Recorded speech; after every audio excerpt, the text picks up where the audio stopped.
President Trump is refusing to tone down his attacks on the late Senator John McCain, despite growing pushback from fellow Republicans. In a 5-minute rant, the president criticized the Arizona Republican during a speech at an Ohio military tank factory yesterday. Mr. Trump said he never got a thank you for McCain's funeral. This is so hard to read. His comments were met by silence from the audience, which included many military veterans. Republican Georgia Senator Johnny Isakson calls the president's recent attacks deplorable.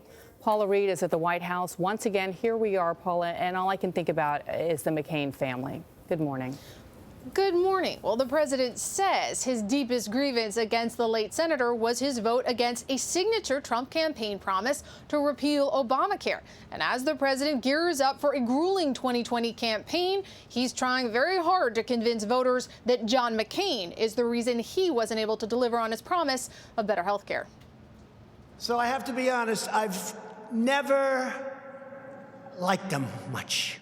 President Trump once again blasted the late Senator John McCain for thwarting a Republican effort to repeal Obamacare. He said 2 hours before he was voting to repeal and replace, and he went thumbs down. Badly hurting the Republican Party, badly hurting our nation.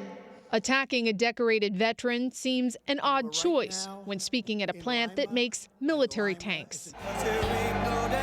The patriotic crowd, which included many veterans, cheered the president's arrival, but fell silent when the president dove into petty grievances, complaining he was never properly thanked for McCain's funeral. I gave him the kind of funeral that he wanted, which as president I had to approve.